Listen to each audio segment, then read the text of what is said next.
sur... nous avons parlé de la chair, nous sommes en train de parler de l'esprit, nous avons parlé des œuvres, le fruit de l'esprit qui se manifeste par le comportement physique et qui doit être vu et connu de tout le monde, de nos familles, de nos amis, dans le quartier où nous vivons au travail. Il faut que les gens voient notre manière de vivre qui est différente de la manière de vivre de ceux qui ne connaissent pas Dieu. Et aujourd'hui, ça pose un grand problème que même les païens n'arrivent plus à accepter de servir Dieu parce que ceux qui prient se comportent pire que même ceux qui ne prient pas. Il y a un problème. C'est ainsi que le Seigneur veut que nous puissions marcher par l'Esprit. Marcher par l'Esprit, c'est de laisser le Saint-Esprit nous conduire. Laisser le Saint-Esprit nous conduire, c'est disposer notre cœur à obéir, à mettre en pratique, à faire des commandements que Dieu nous recommande dans sa parole, notre vie. La décision ne viendra pas de Dieu, ça viendra du chrétien. Souvent, j'entends des prédications, c'est bien que les gens parlent pour dire que ta destinée, Dieu déjà a préparé ça. Non, la destinée de l'homme, c'est l'homme qui le définit par les choix qu'il fait dans sa vie. Et Dieu lui-même a dit dans la parole, je mets devant vous la vie et la mort. Et le Seigneur dit, choisissez la vie. Donc nos choix déterminent notre destinée. C'est très important de comprendre. Si quelqu'un qui va à l'école, après un temps il dit, je laisse l'école, c'est la destinée de sa vie qu'il est en train de dessiner par rapport au choix qu'il a fait. Si tu vas te marier avec une femme ou une femme veut se marier avec un homme, quand il fait un choix pour accepter, c'est sa destinée. Si tu tombes sur une mauvaise femme, tu supporteras les conséquences. Si tu tombes sur une bonne femme, tu auras le bonheur qu'il faut. Vous voyez que notre vie est définie par des choix. Le Seigneur, dans la parole, nous donne des règles, des outils pour que nous menions une vie paisible, une vie qui est bien. Et c'est à nous de décider. Nous pouvons prendre ce que le Seigneur nous dit, comme nous pouvons rejeter. C'est ainsi que notre thème était la chair et l'esprit. Parce qu'il y a deux modes de vie. Il y a une vie charnelle et il y a une vie spirituelle. La vie charnelle et la vie spirituelle n'ont pas les mêmes règles. Ils n'ont pas aussi les mêmes lois. Le choix nous appartient. Raison pour laquelle le Seigneur ne nous impose pas. Il dit, puisque vous croyez, laissez le Saint-Esprit conduire votre vie. La décision de laisser le Saint-Esprit ne dépend pas de Dieu, ça dépend de nous. Il faut que les gens le réalisent pour que nous sortons dans des enseignements religieux qui n'ont rien à voir avec l'Évangile. Le chrétien doit être responsable de sa propre vie spirituelle devant Dieu. Et ce que Dieu demande aux chrétiens que nous sommes, à ceux qui ont cru, c'est l'obéissance. L'obéissance n'est pas quelque chose qu'on force. C'est une proposition. Non pour le bien de Dieu, pour notre bien. Dieu est venu sur la terre. Il disait, repentez-vous et ne forcez personne. C'est ceux qui ont compris, ils peuvent se repentir comme ils peuvent refuser de se repentir. Amen. Donc c'est très important de comprendre cela. Si nous comprenons cela, nous serons pas ce qu'ils font. Malheureusement qu'on a présenté aux gens l'évangile qui n'est pas l'évangile, la parole de Dieu. On a montré aux gens un certain nombre de choses qui n'ont rien à voir avec les Écritures. Dieu a tout fait pour toi, tu auras des voyages, tu auras ceci. Ça, c'est pas l'évangile. Jésus n'est pas venu mourir sur la croix pour que les gens aient des voyages, que les gens puissent voyager, les gens puissent avoir des visas. Il y a des gens qui ne prient pas, mais qui voyagent, ils n'ont pas besoin de prier pour voyager. Est-ce que pour voyager, on a besoin de prier Dieu? Non. Même devenir riche, on n'a pas besoin de prier. Parce que l'homme le plus riche du monde n'est pas un chrétien. C'est un occultiste. Donc, il faut qu'on sorte pour comprendre qu'est-ce que Jésus est venu faire Pourquoi il était mort sur la croix? Parce qu'il y a un grand problème dans l'homme. Et le grand problème dans l'homme, c'est le péché. Et j'aimerais vous expliquer ça pour que nous comprenions tous. Le péché est l'élément le plus dangereux qui a séparé l'homme de Dieu. Aucun homme dans le monde peut résister devant le péché. Le péché a une force qui assujettit l'homme dans ses règles, dans ses lois, le péché. Et les œuvres que produisent le péché dans la vie de l'homme, c'est ce que la Bible appelle la chair. Et nous sommes dans un monde qui est divisé en deux camps diamétralement opposés. Vous avez le camp de Dieu, où les gens acceptent de marcher par l'esprit pour manifester les fruits de l'esprit par leur comportement. Et il y a des gens qui acceptent de marcher par la chair pour manifester les œuvres de la chair par leur comportement. Et nous avons deux mondes différents, deux comportements, deux lois, deux destinées différentes. Amen.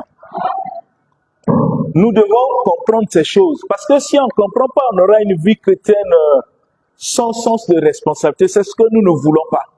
Les gens aiment prier par enthousiasme, par sentiment, par des promesses qui n'ont même pas de fondement. Au lieu de prendre conscience. Alors, nous avons vu les fruits de l'esprit dans le livre de Galates. Nous avons aussi vu le fruit de la chair. Et vous sentez que dans la chair, vous avez la haine, la division, toute forme du mal que nous faisons dans notre comportement. Mais dans l'esprit, vous avez l'unique fruit qui est composé de plusieurs qu'on appelle l'amour. L'amour dont Dieu parle dans la Bible n'est pas l'amour que la chair témoigne tout le temps entre nous. Dire à quelqu'un que tu l'aimes, parfois tu ne comprends pas le sens du mot que tu dis. Parce que l'amour ne meurt jamais. Un amour qui finit, ce n'était pas l'amour. Parce que l'amour est éternel. Et cet amour, c'est ce que le Seigneur révèle dans la Bible. Et il veut que cet amour soit la vie de ceux qui ont cru en lui. Et ça fera que même dans vos familles, si on vous connaissait dans un mauvais comportement, et le fait que vous priez, vous n'avez pas besoin de leur dire de prier, que vous priez. Vous n'avez pas besoin de leur dire que je vais à l'église. Le fait d'accepter, de te laisser conduire par le Saint-Esprit, ton comportement va commencer à changer et ça va impacter ceux qui t'ont connu. Ce n'est pas eux qui vont te dire que tu as changé. Eux-mêmes, ils vont constater que tu n'es plus la même personne. Amen, non? C'est ça, se laisser conduire par le Saint-Esprit. Ça dit que accepter le comportement que le Saint-Esprit nous impose par la parole de Dieu. Le comportement que Jésus-Christ nous impose par la parole du Seigneur. Et suivre le Seigneur, c'est obéir. Raison pour laquelle Jésus disait, si vous m'aimez, gardez mes commandements. Garder le commandement, ce n'est pas le fait d'apprécier, mais c'est le fait de pratiquer. C'est ainsi que l'apôtre Jacques était clair. Il dit, ne vous bornez pas à écouter seulement la parole, mais mettez en pratique. La mise en pratique s'appelle l'obéissance. Quelqu'un qui ne pratique pas n'est pas obéissant. Quelqu'un aussi qui ne pratique pas ce qui n'a pas cru. Parce qu'on peut que croire à des choses que nous pratiquons. Et c'est la conception du Seigneur. Et c'est Dieu qui nous parle ainsi dans sa parole. Maintenant, en voyant tous ces fruits que nous avons vus, en lisant même le livre de 1 Corinthiens, nous avons vu comment le fruit se définit.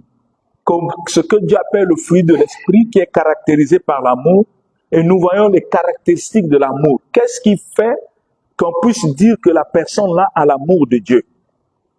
Et j'aimerais que nous puissions le lire rapidement pour que nous comprenions.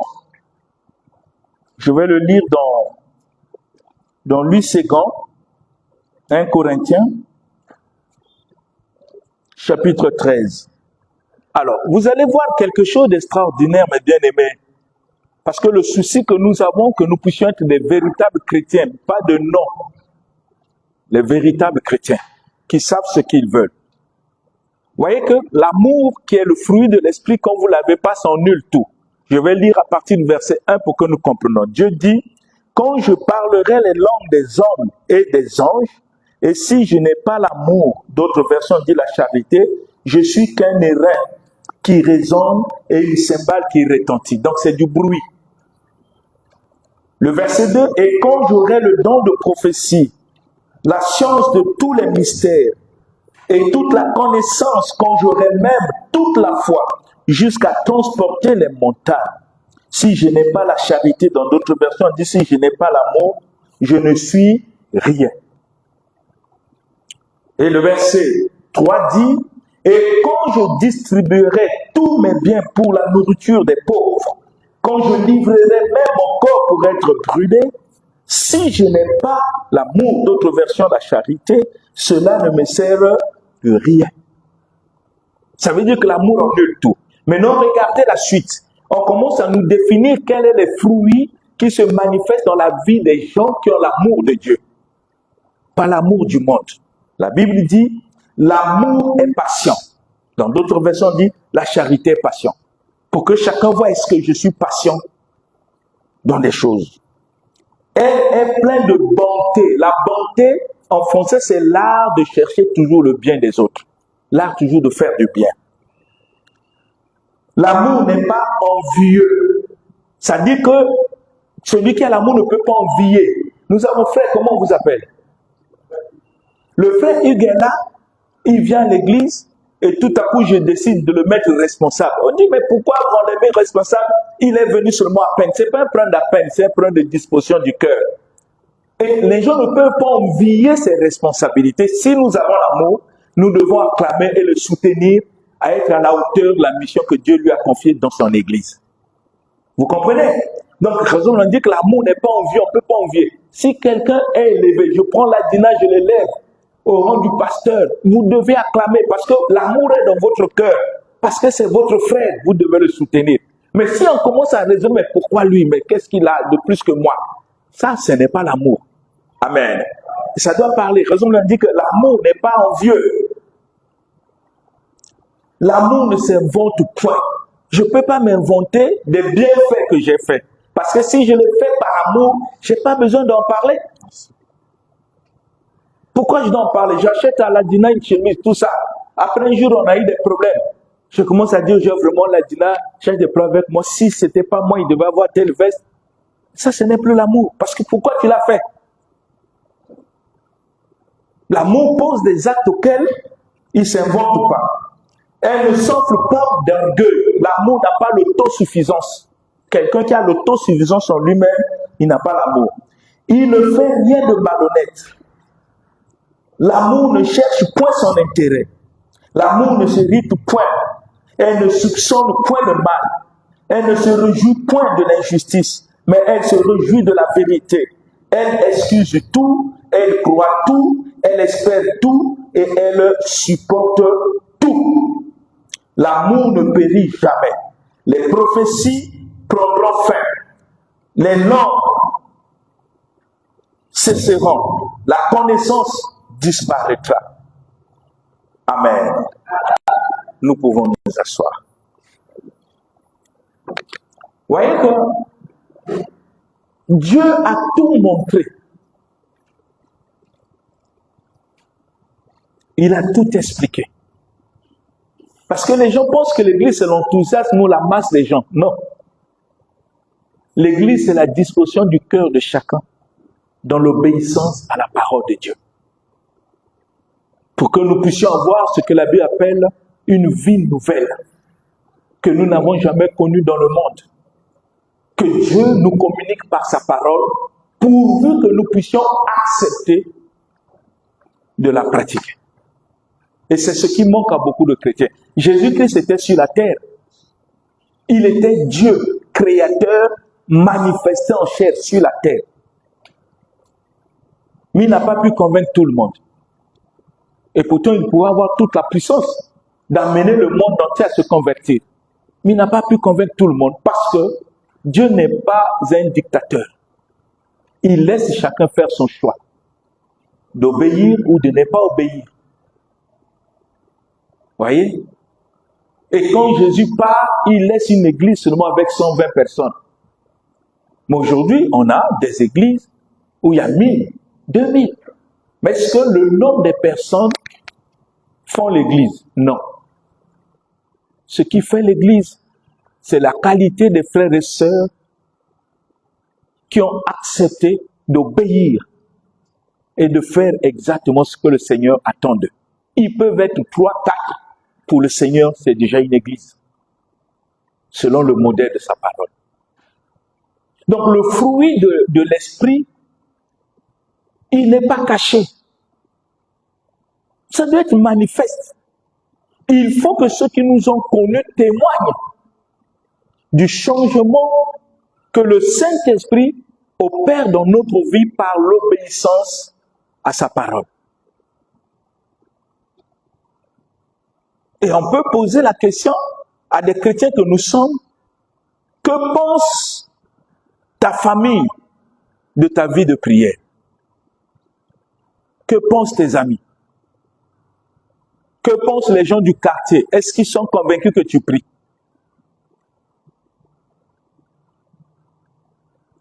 Voyez, c'est des questions qu'on peut se poser. Parce que si le fruit de l'esprit en nous, ce fruit va impacter notre entourage, dans notre manière de parler, dans notre manière de faire, dans notre manière d'agir. C'est comme ça que les disciples de Jésus, les païens, leur ont donné le nom de chrétien. Le nom chrétien ne vient pas de Dieu, ça vient des païens. Les païens dans la ville d'Antioche, ils ont vu les disciples de Jésus, leur manière de se comporter, d'être, de faire, ils étaient éblouis. Parce que depuis qu'ils ont vécu dans cette ville, ils n'ont jamais vu des gens se comporter de cette manière. Et le comportement des disciples leur a rappelé Jésus quand il était sur la terre. C'est comme ça que ces païens ont décidé, quand ils l'ont dit, ceux-là sont des chrétiens. C'est-à-dire des petits Christ.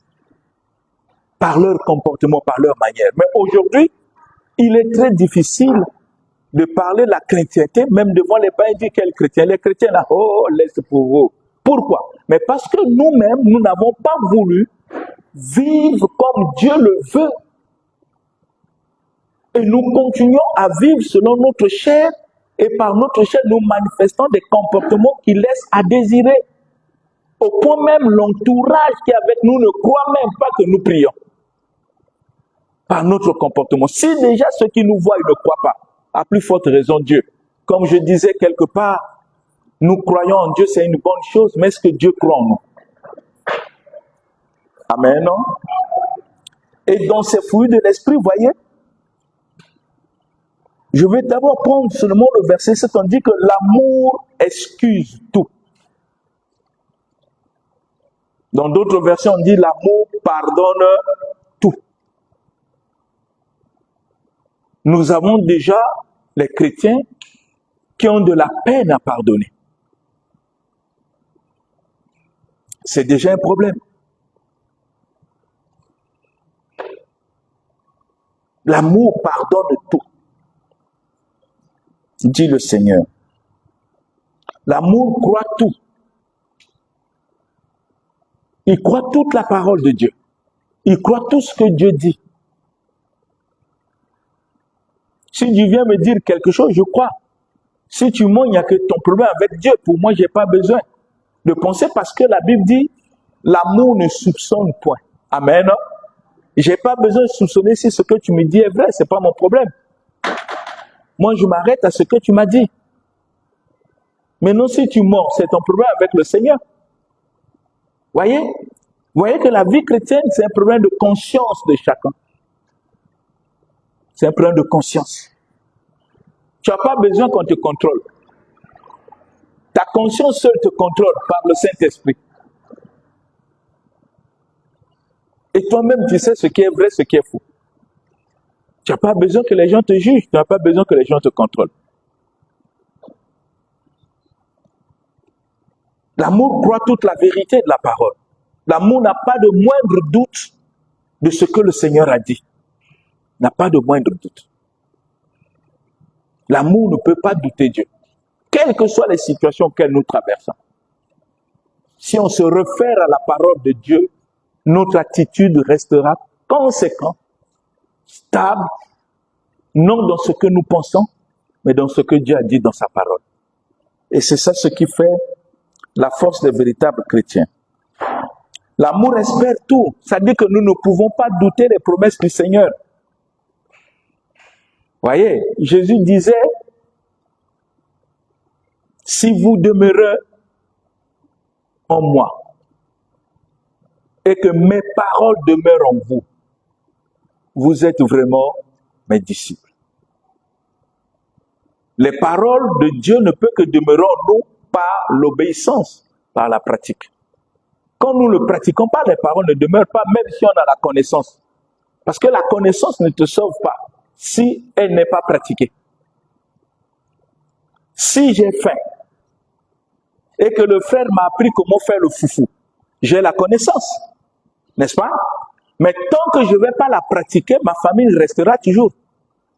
Pour que je mange, il faut que je pratique la connaissance de ce que lui m'a appris comment faire le foufou. En pratiquant, c'est ça l'obéissance à la connaissance. Et quand la connaissance est pratiquée, il y a les résultats. Amen. Raison pour laquelle Saint dit la connaissance enfle d'orgueil. Quand elle n'est pas pratiquée, ça devient un objet d'orgueil auquel on crée des discussions inutiles sans pratiquer. On reste dans un niveau de théorie. La théorie sans la pratique est nulle. Amen. C'est ainsi que Jacques a dit, la foi sans les œuvres, elle est comment? Morte. C'est inutile. L'amour met son espérance. L'amour supporte tout. Il faut savoir supporter. La vie chrétienne n'est pas une vie facile. Il y a des épreuves qui arrivent dans notre vie. Dieu ne voit pas les épreuves, Dieu voit notre engagement. Il voit notre fidélité si nous sommes capables de mettre en pratique sa parole face à des épreuves. Parce que ça va prouver notre engagement, notre sincérité de le suivre. Mais quand les épreuves arrivent et que nous commençons à agir comme nous voulons, en laissant ce que la parole nous dit, ça veut dire jusque-là, on n'a pas cru en Dieu. Donc en nous, il n'y a pas l'amour. Parce que le Seigneur dit, si vous m'aimez, gardez ma parole. Mais face à les épreuves, on ne garde plus la parole. On peut se quereller, on peut s'injurier. Et tant que la parole de Dieu nous enseigne, ne rendez pas injure par injure. Et on veut même justifier la violation de la parole par des injures. Pour dire, non, non, si aujourd'hui je l'ai injuré parce que trop c'est trop. Dieu dit, même si c'est trop, l'amour supporte. Amen. Très important que nous les chrétiens, nous n'arrivons pas à pratiquer, malheureusement. En dehors de ces fruits de l'esprit, c'est le Saint-Esprit qui nous conduit dans notre vie chrétienne. Jésus l'a dit qu'en dehors du fruit de l'esprit, nous dépendons du Saint-Esprit. Parce que sans le Saint-Esprit, il nous est impossible de rendre culte à Dieu.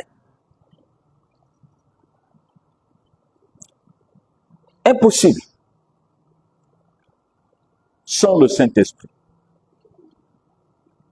Le Saint-Esprit a pour mission de nous conduire vers la parole, vers la vérité. De nous enseigner toutes choses, de nous rappeler ce que le Seigneur nous a dit, pour que nous la mettons en pratique.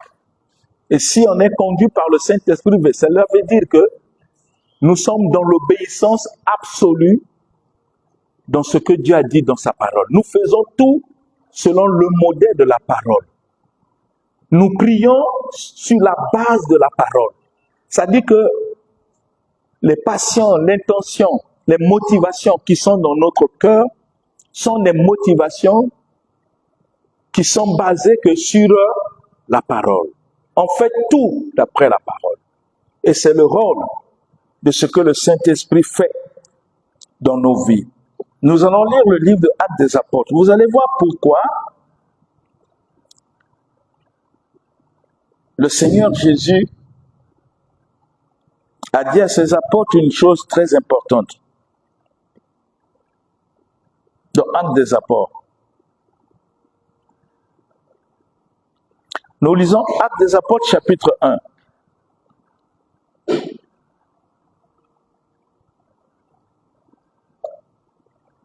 Je vais lire à partir du verset 4.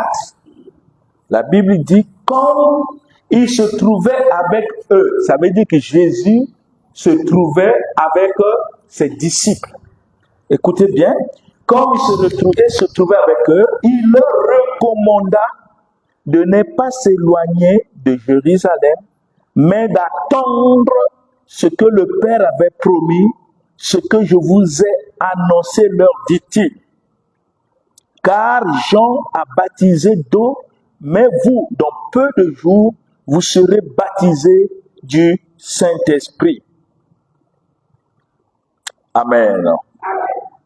Alors les apôtres réunis lui demandèrent, Seigneur, est-ce en ce temps que tu rétabliras le royaume d'Israël?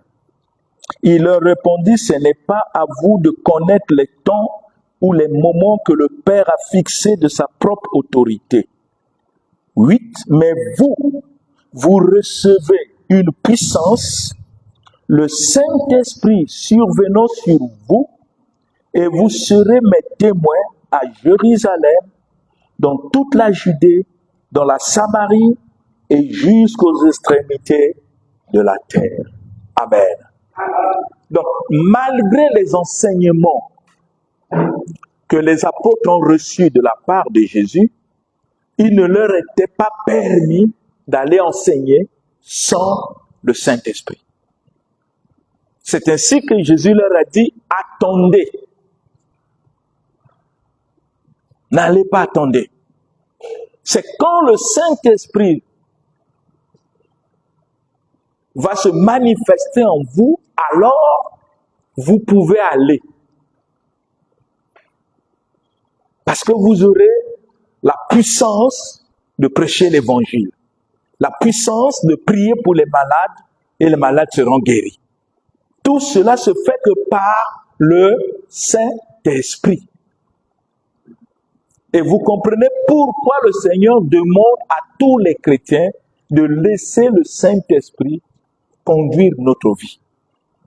Et le Saint-Esprit conduit notre vie que par l'obéissance à sa parole.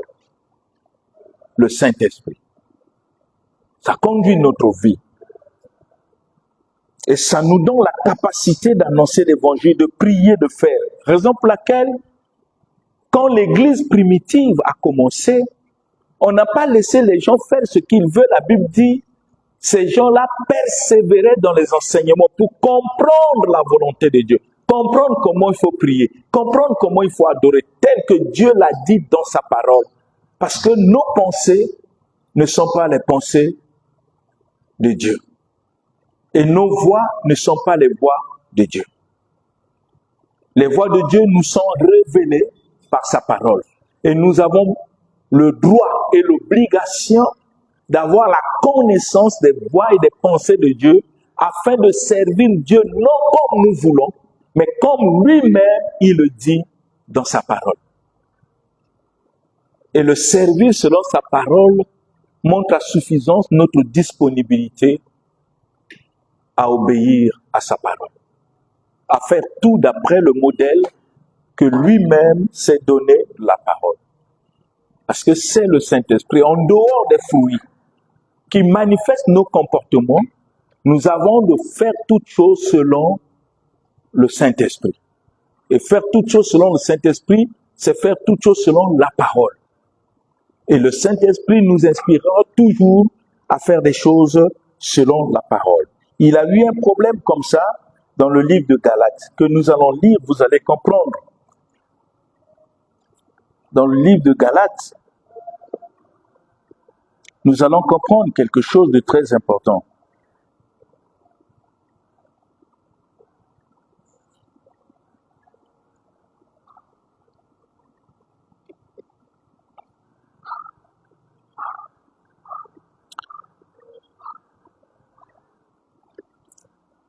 Je vais lire à partir même du verset 1, chapitre 3. Vous allez comprendre le souci de l'apôtre Paul pour des gens qui abandonnent la voie du Saint-Esprit. La Bible dit, « Ô Galates, dépourvu de sens, qui vous a fasciné, dans d'autres versions dit qui vous ensorcelé, vous, aux yeux de qui Jésus-Christ a été peint comme crucifié, publiquement. Voici seulement ce que je veux apprendre de vous. Est-ce par les œuvres de la loi que vous avez reçu le Saint-Esprit ou par la prédication de la foi? » Parce qu'il y avait un problème. Les Galates voulaient servir Dieu selon le modèle de Moïse. Et ils ne savaient pas qu'on est dans une nouvelle dispensation et que le prophète auquel Moïse avait parlé était déjà là, c'était Jésus. C'est ainsi que la Bible dit que Moïse a amené la loi, Jésus a amené la grâce et la vérité. Et c'est le prophète dont Moïse a parlé dans la Bible, dans le livre de Deutéronome, il dit « Dieu vous enverra un prophète comme moi. Et celui qui ne l'écoutera pas sera retranché. » Les pharisiens, les sadducéens, tous ces groupes-là de l'époque, les docteurs de la loi n'ont pas compris. Ils voulaient servir Dieu tel que Moïse l'enseignait dans la loi. Or, on était déjà dans une nouvelle dispensation où servir Dieu ne dépendait plus de la loi de Moïse. Quand nous parlons de la loi de Moïse, nous ne parlons pas des 10 commandements. Nous parlons de la loi cultuelle qui est bien définie dans le livre de Lévitique. Et ils voulaient servir Dieu comme ça. C'est la raison pour laquelle Paul dit, aujourd'hui, nous ne servons pas Dieu par la loi. Nous servons Dieu par la prédication de la foi. Les gens qui écoutent la prédication, qu'est-ce qu'on entend dans la prédication? C'est l'évangile. La bonne nouvelle que le Seigneur a menée. La bonne nouvelle de l'évangile, je le dis, il faut que les gens le retiennent, n'est pas une bonne nouvelle où Jésus est venu pour dire que tu seras riche. Non, non.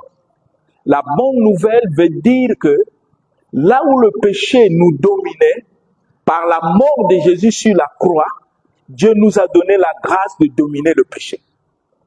Est-ce que vous comprenez? C'est ça l'évangile. L'évangile n'est pas pour distribuer les billets, pour distribuer les richesses. Non, non, non. La bonne nouvelle, c'est que ce qui me dominait, qui me mettait assujetti, aujourd'hui, je peux le dominer grâce à l'œuvre salvatrice de Jésus sur la croix. Ça, c'est l'évangile. Parce que Jésus n'est pas mort sur la croix pour que les gens deviennent riches. Il est mort sur la croix pour le péché. Il a vaincu le péché, qui est un élément puissant que le diable utilise pour maintenir les gens captifs loin de Dieu. Et dans le péché, le diable utilise les éléments pour nous maintenir à être charnels. Mais par la mort de Jésus sur la croix, Jésus peut nous demander, laissez le Saint-Esprit conduire et vous n'obéirez pas au désir de la chair. Donc maintenant, on a le pouvoir, la capacité de dominer la puissance de Satan qui se manifeste dans le péché pour nous maintenir captifs dans la chair. N'est pas le faire. Ça ne veut pas dire que tu veux, tu peux pas, mais parce que tu veux pas. Parce que le Seigneur rassure, tout est possible à celui qui croit. Il n'y a rien d'impossible. Grâce à l'œuvre de Jésus. C'est à cause de la mort de Jésus qu'aujourd'hui, nous pouvons marcher sur toute la puissance de l'ennemi. Et parmi la puissance de l'ennemi, il y a le péché. Amen. Et il le dit d'une manière claire. Il dit, êtes-vous, le verset 3, êtes-vous tellement dépourvu de sens? Après avoir commencé par l'esprit, voulez-vous maintenant finir par la chair? Voulez-vous maintenant finir par la chair? Ça veut dire que quelqu'un peut accepter d'être conduit par l'esprit. S'il ne veille pas, il peut aussi décider de ne plus se laisser conduire par le Saint-Esprit et suivre la chair. Donc la chute est possible pour celui qui a cru s'il ne veille pas sur lui-même. C'est ce que la Bible nous révèle. Et vous comprenez pourquoi le Seigneur nous dit que celui qui croit être debout prenne garde, fasse attention de ne pas tomber. Ça veut dire que tomber, c'est possible si on ne fait pas attention. Il faut bien lire la Bible. Parce que nous avons vu des prédicateurs qui viennent dire aux gens, non, un enfant de Dieu, quand il sait Dieu, il ne peut plus tomber. Ce n'est pas possible. Ça peut arriver s'il ne veille pas sur lui-même et s'il ne veille pas dans l'obéissance de la parole. Jésus l'a dit d'une manière claire. On peut commencer avec le Seigneur et terminer à l'enfer. Amen. Nous l'avons même lu. Ça, c'est Jésus qui le démontre. Il dit, il y aura des problèmes. Parce que tout commence par des problèmes. Notre foi, nous ne pouvons pas savoir son fondement s'il n'y a pas de problème. Quand tout va bien, tu ne peux pas réaliser le fondement de ta foi dans le Seigneur. C'est dans les problèmes que tu peux réaliser quel genre de foi tu as en Dieu. Je vous ai toujours donné l'exemple de la femme de Job. Une femme qui adorait Dieu. Une femme qui louait Dieu comme personne. Une femme, quand vous le voyez se mettre à genoux, chanter pour Dieu, dire, oh non, c'est là au ciel. Mais elle le faisait parce que tout allait bien. Parce que Dieu a permis qu'il puisse avoir des meilleures, des belles filles. Les 7 filles qu'elle avait eues avec Job, c'était les plus belles de la vie. Elles avaient tout, l'argent, tout, et c'était bien. Son adoration n'était pas l'adoration du cœur de quelqu'un qui croit en Dieu même quand tout va mal, mais l'adoration du cœur de quelqu'un qui croit en Dieu parce que tout va bien. Amen. Vous ne constatez pas que ce genre de comportement arrive aujourd'hui quand tu as beaucoup d'argent, les amis sont nombreux. Ils te suivent seulement à cause du matériel. Mais le jour où l'argent va te manquer, tu seras surpris. Même ceux qui t'appréciaient deviennent trop loin de toi. Donc c'est la même manière. Parce qu'il faut qu'on sache quelles sont les raisons qui nous amènent à servir Dieu, à l'adorer. Parce que notre existence, en dehors de tout ce qui est matériel, c'est Dieu.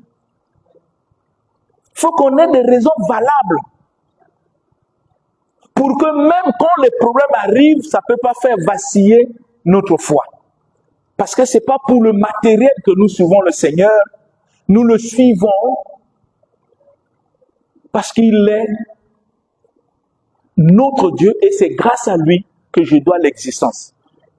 Ça veut dire tout ce que je suis et tout ce que j'ai, c'est lui. C'est comme ça que Job a démontré. Quand les problèmes sont arrivés, pour la première fois, Job a pris conscience que la femme qui était à ses côtés n'aimait pas Dieu. Il aimait Dieu qu'à cause du matériel. Mais Job n'aimait pas Dieu à cause du matériel. Job aimait Dieu à cause d'abord de son existence. C'est-à-dire le fait qu'il respire, qu'il marche, c'est Dieu. Amen. C'est comme ça que quand Job a perdu ses enfants, quand il a perdu toutes ses richesses, ça n'a pas bousculé son cœur. Parce que Job montre l'importance de l'existence de l'homme plus que le matériel. Il dit, je suis sorti du ventre de ma mère nue. Ça veut dire que quand Dieu m'a envoyé sur la terre, j'avais ni habit. Je n'ai jamais vu une femme mettre au monde au CHU ou dans n'importe quel hôpital un enfant qui sort avec l'habit et les souliers. Ça existe? Ça serait un phénomène pour une première. Même la médecine ne saura pas comment l'expliquer. Job dit, je suis sorti nu. Ça dit, si j'ai des chaussures, je les ai eues ici, sur la terre. Parce que Dieu l'a voulu.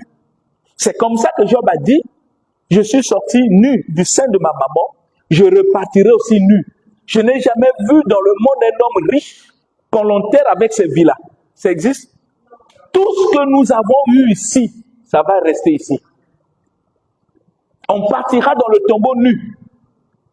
On nous emballe avec l'habit, c'est pour éviter la honte de la nudité. Les habits qu'on nous porte, on nous met dans le cercueil, ça sert à quoi? C'est seulement pour éviter la honte de la nudité. On couvre seulement notre nudité. Nous repartons tel qu'on était venu. Est-ce que vous comprenez avec moi? On repart tel qu'on était venu. Tu es venu sur la terre ici, tu n'as pas amené une femme. Tu n'as pas amené un homme. C'est pas ça?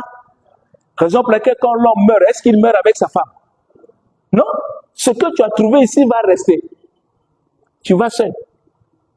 Job a compris ça. Mais la femme de Job n'a jamais compris ça. Parce que sa foi n'était pas en Dieu. Était sur le matériel. Il dit à son mari pour la première fois que son langage change. Hier, il appréciait Dieu, mais aujourd'hui, il n'apprécie pas Dieu parce qu'elle a tout perdu. Il dit à son mari, tu restes encore là à prier Dieu? Maudis Dieu et meurs. C'est comme ça. Vous ne pouvez pas comprendre les cœurs des gens s'il n'y a pas de problème. Attendez les problèmes, vous allez réaliser. Même ceux qui vous appréciaient hier, vous allez comprendre qui ils sont. Et moi, j'aime Dieu dans ce domaine. Parce que même si on se cache, il y aura un événement qui va nous dévoiler. Michel disait un dimanche, il dit, tout ce qui est caché sera comment? Révélé. Même au fond de notre cœur. Très important. C'est ainsi qu'il faut que le Saint-Esprit soit celui qui nous conduit. Et quand le Saint-Esprit nous conduit en dehors des fruits, vous comprenez pourquoi Dieu veut que chaque enfant de Dieu se laisse conduire par le Saint-Esprit. C'est-à-dire, il peut avoir un problème, que ça soit même dans ta famille. Avant de prendre une décision, avant de parler, va dans la prière. Demande la volonté de Dieu. Demande à Dieu ce que tu dois faire. Seigneur, regarde ce problème dans ma famille. On aura réunion. Je ne sais ce que je dois faire. Je ne veux pas utiliser ma sagesse humaine, mon intelligence humaine.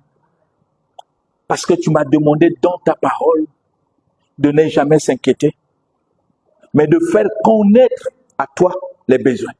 Je viens pour te faire connaître ce besoin, pour que tu m'aides et me dises ce que je dois faire et ce que je dois dire. Amen. C'est extraordinaire. C'est comme ça que Jésus disait même, quand on va vous arrêter, étant innocent, t'amène chez le juge, ne pense même pas ce que tu dois donner comme réponse. À l'instant même, le Saint-Esprit mettra dans ta bouche les mots qu'il faut dire pour que le Seigneur soit glorifié. Amen. Il faut toujours. Le chrétien qui marche par l'Esprit ne peut jamais parler, décider quelque chose tant qu'il n'est pas reparti vers le Seigneur par la prière. Mais comment le Saint-Esprit en ce temps-là peut te conduire? Mais il te conduira par ce qu'on appelle l'inspiration.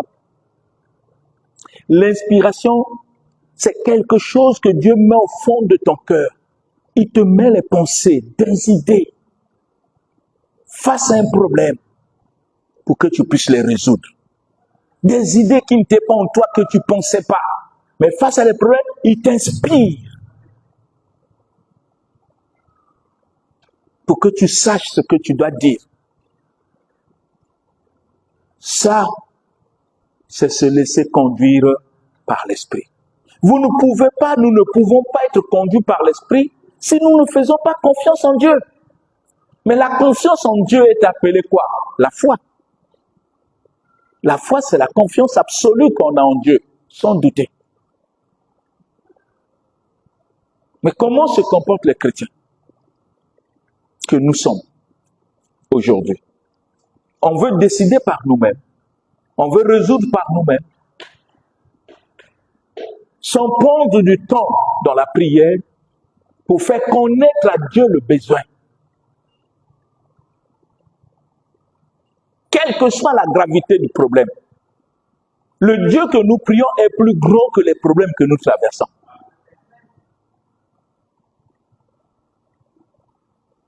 Il faut le croire du fond de ton cœur. Et c'est ça ce qui crée l'assurance de ta foi. Parce que Dieu ne perd jamais. Il est toujours vainqueur. Et il est invaincu par les problèmes. Toujours confiance. Quand vous voyez la marche de Moïse, nous ne devons pas nous ressembler aux chrétiens de Galate que nous venons de lire dans 3. Des gens qui commencent par l'esprit et qui finissent par la chair. On peut commencer par l'esprit, ce n'est pas une fierté. Mais si tu ne sais pas te maintenir, de persévérer, tu finiras par la chair. Pourquoi? Parce qu'on abandonne le Saint-Esprit. C'est comme si le Saint-Esprit ne compte pas. En réalité, le vrai patron de l'Église, c'est le Saint-Esprit. Si on veut parler le langage humain, le DG, c'est le Saint-Esprit et le PDG, c'est Jésus. Parce que c'est son entreprise. Il y a un DG et les pasteurs sont des directeurs. Est-ce que vous comprenez cela? L'Église n'appartient pas au pasteur. C'est l'Église de Jésus. Le pasteur n'est qu'un agent, si on peut parler le langage humain, que Jésus a recruté dans son entreprise pour assumer des responsabilités afin de rendre compte. Et les responsabilités que le pasteur assume ne viennent pas de lui. C'est défini par celui qui l'a embauché. Donc le pasteur ne doit pas dire ce que lui pense. C'est comme ça que Jésus a attiré l'attention des disciples. Enseignez-leur à observer tout ce que moi, je vous ai embauché, étant qu'apôtre, pour ne pas prêcher n'importe quoi, pour prêcher ce que moi, je vous ai prescrit. Vous pouvez faire vos études théologiques, c'est bien, gardez ça pour vous. Mais dans mon église, ce qui doit être prêché, c'est ce que moi j'ai prescrit. N'est pas le faire, tu seras celui dont Jésus a donné des responsabilités qui n'a pas pu assumer, il dit, mauvais et méchant serviteur. Mais qui nous conduit? Le Saint-Esprit. Le Saint-Esprit parle à nos cœurs. Le Saint-Esprit influence nos pensées pour nous empêcher à commettre les bêtises. C'est là où, au fond de vous, vous allez sentir qu'il y a une lutte entre deux pensées contradictoires dans une seule personne.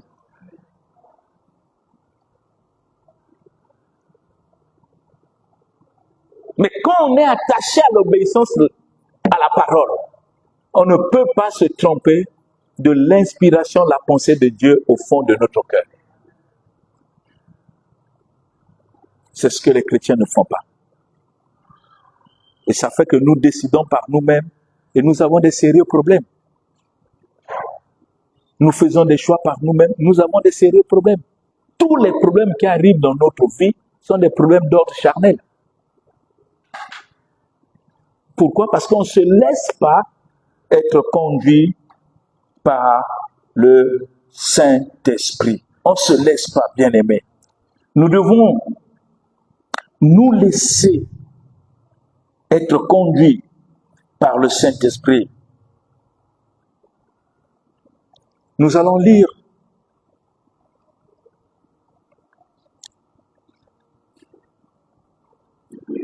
le livre de Actes 20. Actes des Apôtres, chapitre 20.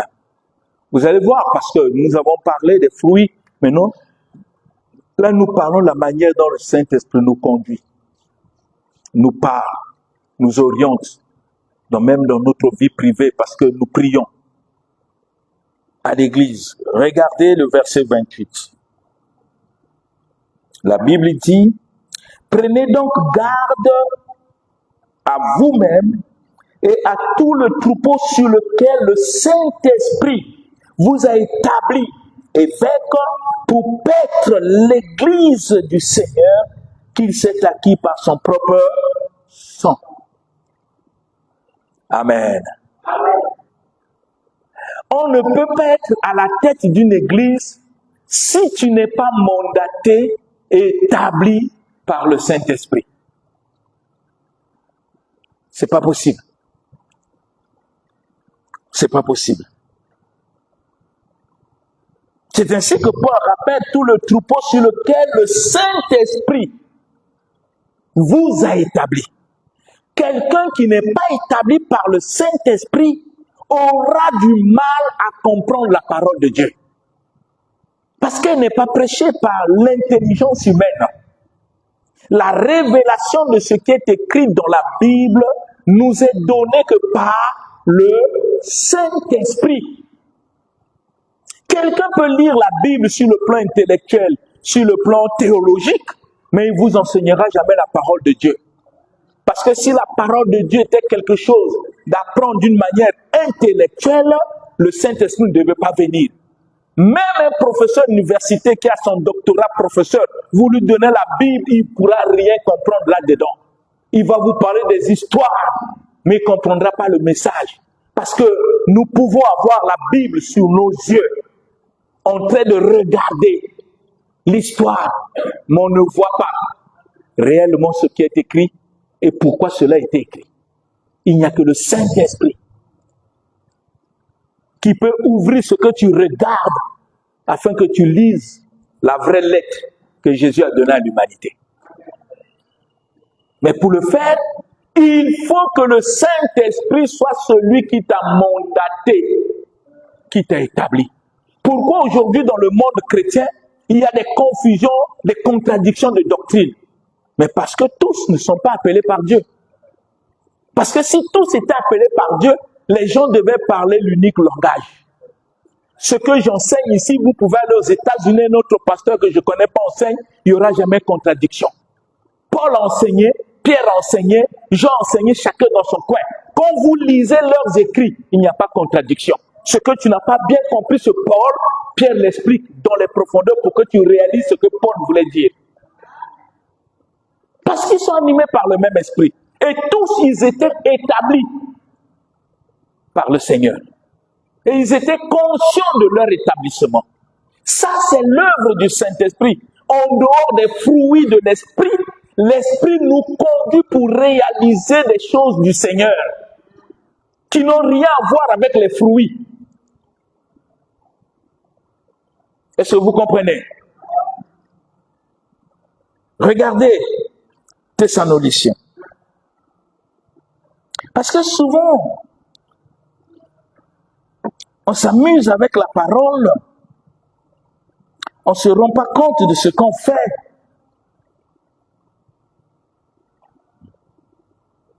On s'amuse et on ne se rend pas compte de ce qu'on a fait. 1 Thessaloniciens chapitre 2. 1 Thessaloniciens chapitre 2. Je vais lire le verset 3 et le verset 4. Comprenez bien les Écritures. Je veux que tout ce que nous prêchons ici doit être vérifié et vérifiable. On n'a pas besoin de théories, bien de philosophie. Regardez comment l'apôtre parle de la part du Seigneur. Il dit, car notre prédication, dans d'autres versions, c'est écrit notre enseignement. Quelle est la version français courant? Michel, tu en as? Tu as français courant bien le frère Marc? Quelqu'un prépare en français courant. On va lire un peu les deux versions. Qui a le semeur? Il y a beaucoup de versions. Moi, je lis dans Louis Ségan de 1910. Car notre prédication ne se repose ni sur l'erreur, ni sur les motifs impurs, ni sur la fraude. Verset 4. Mais selon que Dieu nous a jugés dignes de nous faire quoi? De nous confier On peut que confier l'évangile à des gens que le Saint-Esprit a établis. Parce que leur mission, c'est de dire l'évangile. Dieu leur a confié, de nous confier l'évangile. Ainsi nous parlons, non comme pour plaire à des hommes, mais pour plaire à Dieu qui sonde nos cœurs. Très important. Quand on se met debout ici pour prêcher, ce n'est pas une fierté. Dieu voit les motivations. Il réalise, est-ce que celui qui est debout là pour prêcher a été mandaté? Voyez? Le mandaté que le Saint-Esprit conduit, c'est un visionnaire. Maintenant, les enfants qui sont nés de lui, c'est lui qui les responsabilise. Et quand ils vont prêcher, et qu'un mandaté a établi un pasteur, quand il prêche, le pasteur est couvert de la grâce du Seigneur parce qu'il est sous l'autorité du mandaté. C'est comme ça que quand Dieu parle à Josué, écoutez bien, lisez bien le livre de Josué, il dit à Josué, maintenant mon serviteur Moïse est mort. Il rappelle à Jésus, à Josué, toi tu n'es pas un mandaté, mais tu es le remplaçant du mandaté. Tu dois faire tout d'après ce que mon serviteur Moïse vous a enseigné. Moïse n'est pas mort. Il est mort. Pourquoi? Mais parce que c'est la continuité de la vision que Dieu a donnée à Moïse. Et c'est le fils, Josué le fils, qui continue cette vision. Josué n'a pas une vision. Il continue la vision que Dieu a donnée à son mandaté, qui était Moïse, son père spirituel. Amen. Dieu, c'est un Dieu d'ordre. On ne sert pas Dieu dans les pensées humaines comme ça, on ne sert pas Dieu comme on veut, on ne sert pas Dieu. Non, non. Il y a un ordre que le Saint-Esprit veille sur l'ordre. C'est ainsi que l'apôtre Paul dit, quand on est mandaté, il n'y a pas l'erreur quand tu enseignes et quand tu prêches, parce que tu enseignes sous le Saint-Esprit. Quand il y a l'erreur, c'est que ça pose un problème. Où tu as mis ta sagesse humaine, où tu n'es pas appelé. Amen. C'est des choses que nous devons comprendre parce que le diable, aujourd'hui, est en train de distraire beaucoup de chrétiens. Beaucoup de chrétiens. On est dans un temps difficile. Si vous n'avez pas le discernement, le diable peut vous emporter. Il distrait beaucoup de chrétiens. Et l'apôtre Paul le dit. Quand vous lisez le livre d'Apocalypse, les 7 églises, pourquoi la Bible ne dit pas que Dieu écrit aux chrétiens? Pourquoi il ne dit pas ça? Pourquoi la Bible dit lettre adressée à l'ange? C'est pas écrit comme ça? De l'église d'Éphèse. C'est pas ça? L'ange de l'église. L'ange c'est qui? C'est pas l'ange qui vit au ciel. C'est le mandaté. C'est-à-dire que le responsable que Dieu a établi pour conduire son église. L'église n'est pas l'église du pasteur. C'est l'église de Jésus. Mais comme Dieu n'est pas un Dieu de désordre, il a mis quelqu'un qui a la responsabilité de cette église-là, et c'est lui qui doit rendre compte. Et tous ceux qui veulent servir le Seigneur, en esprit, servira le Seigneur par cet homme-là. Est-ce que vous comprenez ce que je suis en train de dire? C'est comme ça que Dieu travaille. C'est ainsi qu'il écrit à l'ange. Parce que si ici ça capote, si ici les gens ne rentrent pas au ciel, la première personne accusée, c'est le responsable que Dieu a établi. Vous voyez le bâtiment qu'on est? On est dans le bâtiment. Et qu'on donne la responsabilité du bâtiment, frère Ladina dit, c'est toi qui dois veiller sur ce bâtiment. Si les voleurs viennent voler ici, qui on va accuser? Et sous Ladina et les travailleurs, la personne qui sera accusée, c'est qui? C'est Ladina. Pourquoi? Parce que c'est lui qui a la responsabilité. Il peut enlever un travailleur méchant pour protéger sa responsabilité. Il veille surtout et tout travaille sous son autorité pour que quand le patron arrive, il constate que Ladina était un bon serviteur.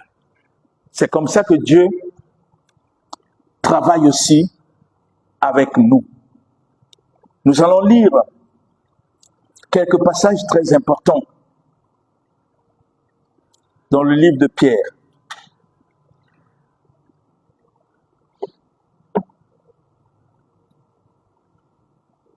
Pierre.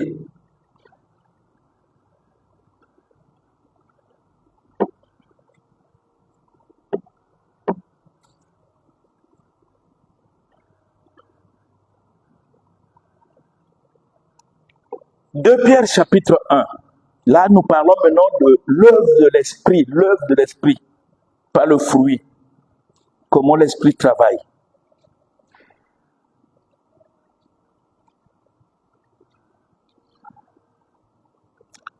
Je vais lire le verset 19. De Pierre chapitre 1. Je lis à partir du verset 19. Vous allez voir l'œuvre de l'esprit, comment en dehors du fruit de l'esprit, je parle de l'œuvre. Et nous tenons pour d'autant plus certaine la parole prophétique, à laquelle vous faites bien de prêter attention, comme à une lampe qui brille dans un lieu obscur, jusqu'à ce que le jour vienne apparaître et que l'étoile du matin se lève dans vos cœurs. Regardez le verset 20. Sachant tout d'abord, vous-même, qu'aucune prophétie de l'Écriture ne peut être un objet d'interprétation particulière. Verset 21. Car ce n'est pas par une volonté d'homme qu'une prophétie a jamais été apportée, mais c'est poussé par qui? Par le Saint-Esprit que les hommes ont parlé de la part de qui? De Dieu. Vous comprenez maintenant Paul? Nous avons lu Paul dans Thessaloniciens, non? Thessaloniciens combien? 2, c'est pas ça? Le verset 3, lis un peu dans la version français courant Thessaloniciens en question. Thessaloniciens 2. Verset 3, 4. Français courant. Nous allons écouter l'écriture là aussi. Très important, bien aimé. 1 Thessaloniciens chapitre 2. Oui. Il y a à partir du verset 3 au verset 4. Oui, lis fort, les gens vont t'écouter. En effet, l'appel que nous adressons à tous n'est pas fondé sur l'erreur Voilà. ou sur des motifs impurs. Et nous ne cherchons à tromper personne. Au contraire, nous parlons toujours comme Dieu le veut. Comme Dieu le veut. Comme eux, ils veulent. Continue. Dieu le veut. Oui.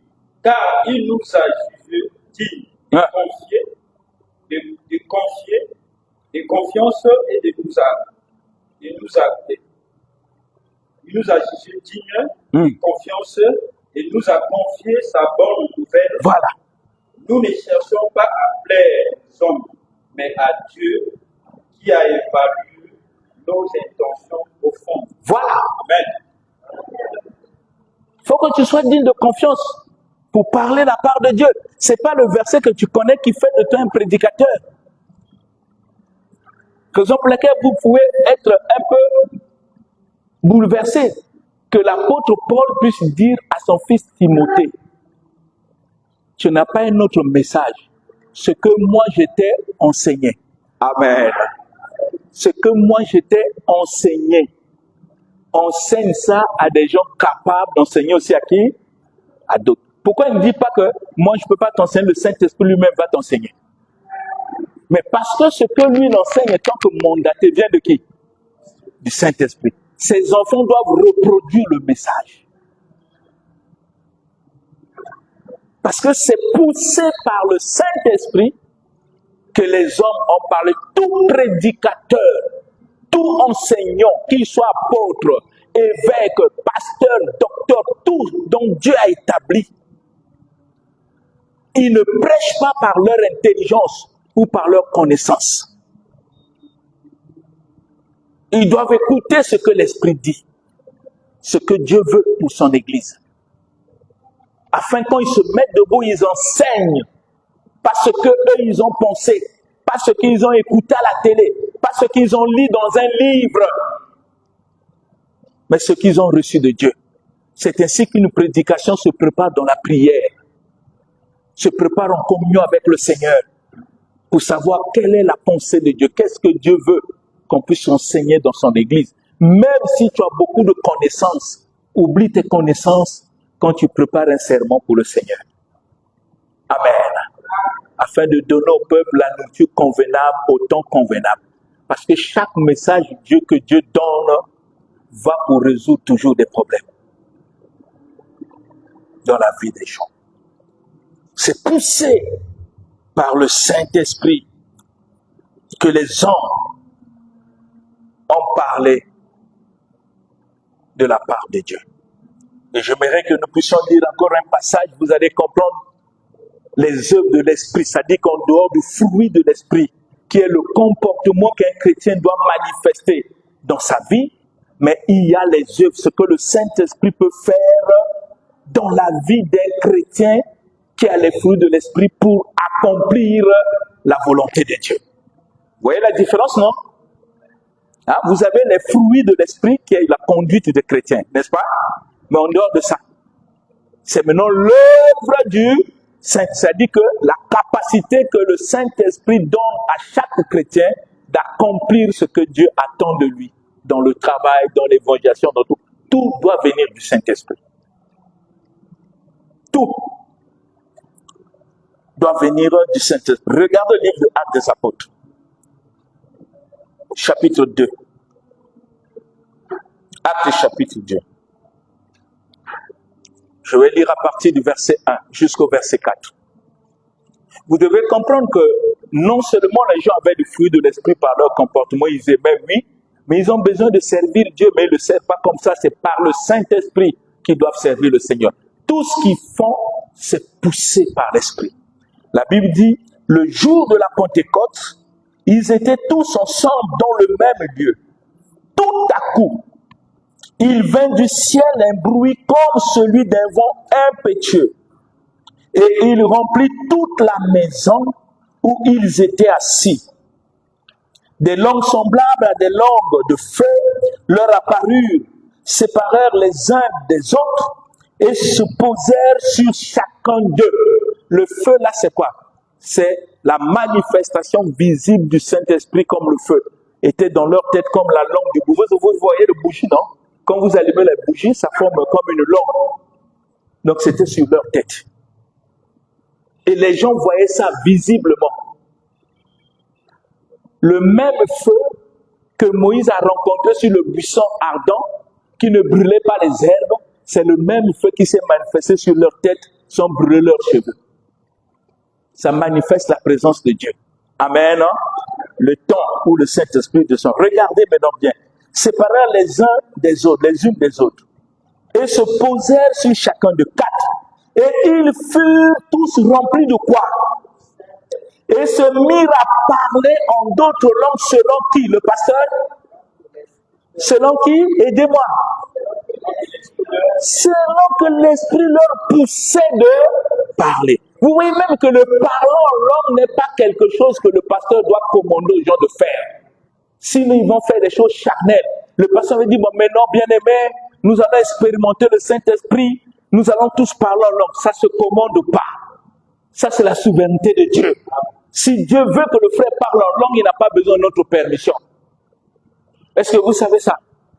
Il se mit à parler selon l'Esprit. Maintenant, le dernier passage que nous allons lire pour terminer, parce qu'on est déjà à 17h, vous allez voir la même chose qui s'est produite au Pentecôte, qui s'est produite aussi chez les frères, sans l'ordre de quelqu'un. Vous ne trouverez jamais dans la Bible un apôtre dire aux gens de parler en langue. L'Esprit est souverain. Il faut avoir des trucs authentiques. Parce que si je te pousse à parler en langue, tu vas bricoler selon ton intelligence. Parce que l'homme a ce qu'on appelle l'émotion intelligente. Et l'émotion peut t'amener même à rentrer en transe. Mais ce n'est pas le Saint-Esprit. Hein? Vous savez, il y a eu une scène comme ça. On est allé quelque part. Là-bas, les gens aiment trop parler Saint-Esprit sans Saint-Esprit. Ça commence là-bas. Celui qui était là attendait que ça puisse aussi les tenir. Il voit que ça va là-bas. Il regarde après à la fin, il dit, ah, on dirait Dieu ne me connaît pas. Il m'a sauté, il est parti chez l'autre. Ça, c'est des émotions. Le Saint-Esprit n'a pas besoin d'appui d'homme pour faire un travail. Regardez le livre de Actes des Apôtres, toujours. Actes des Apôtres. Vous allez être même étonné.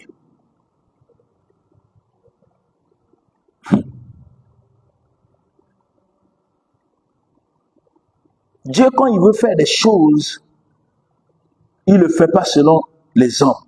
Nous parlons de l'histoire de Corneille. Et je vais vous montrer seulement un passage, vous allez voir.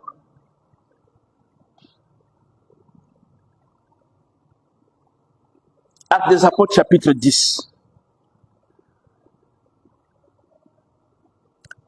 Je vais vous prendre seulement le verset 44. Vous allez comprendre avec moi. C'est-à-dire que c'est l'histoire de Corneille. Vous connaissez l'histoire de Corneille. Il priait, l'ange est venu lui dire, envoie quelqu'un aller appeler Pierre, n'est-ce pas? Parce que Pierre, c'est un mandaté. Quand tu es en contact avec un mandaté, il faut que tu te sentes heureux. Parce que tu es dans une bonne voie. On dit Corneille, c'est un homme pieux qui craignait Dieu, mais il n'était pas sauvé. Vous savez pourquoi? Parce qu'il n'était pas en contact avec celui que Dieu a établi. Et l'ange l'envoie pour aller chercher Pierre. Quand Pierre arrive chez Corneille, il se met à expliquer l'évangile aux païens. Vous savez que Corneille était un Romain, un centenier romain, un chef de l'armée. Sous lui, il y avait 100 éléments. Par exemple, on l'appelait centenier. C'est un militaire.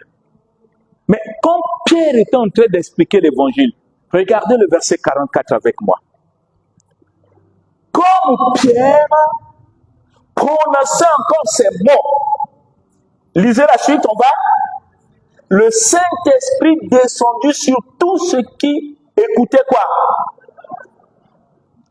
45. Lisons, tous les fidèles circoncis qui étaient venus avec Pierre furent comment? Étonnés de ce que le don du Saint-Esprit était aussi répandu à qui?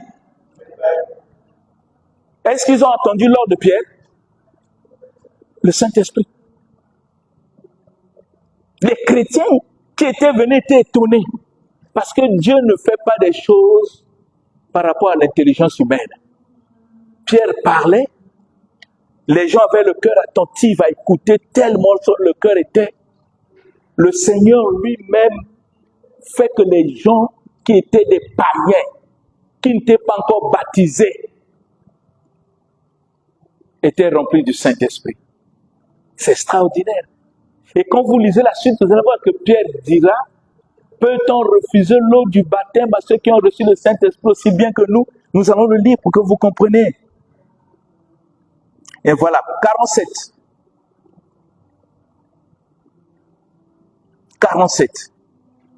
Alors Pierre dit, peut-on refuser l'eau du baptême à ceux qui ont reçu le Saint-Esprit aussi bien que nous? Regardez 48. Et il ordonna. Un mandaté, quand il donne un ordre, ça s'exécute et Dieu accomplit. Amen. Il ordonna qu'ils fussent baptisés au nom du Seigneur Jésus. Sur quoi ils le prièrent de rester quelques jours après eux. Le Saint-Esprit. Sans le Saint-Esprit, bien-aimé, c'est impossible de servir Dieu. C'est la chair qui prend. Le Saint-Esprit, on a besoin du Saint-Esprit non seulement pour les fruits, mais on a besoin de se laisser conduire. Raison pour laquelle je bénis le Seigneur tel qu'il est écrit dans Galates. Il dit, laissez le Saint-Esprit conduire votre vie. Il ne nous conduit pas seulement à voir les fruits, le comportement, mais il nous conduit pour nous rendre capables de servir Dieu selon sa volonté. Amen. On en a besoin. Et nous allons continuer le mercredi là-bas, toujours sur l'œuvre de l'Esprit. Pour que vous compreniez, je vais vous montrer aussi un certain nombre de choses, comment Dieu peut parler. Comment Dieu conduit les gens. Quand tu trouves dans ton cœur, il y a des doutes, ne laisse pas réfléchir de doutes, prie. Le Seigneur va éclairer. Tout ce qui t'éclaire, tout ce qui inspire, vient de l'Esprit si tu es attaché au Seigneur. Et le mercredi, on va continuer sur ça. Que le Seigneur vous bénisse.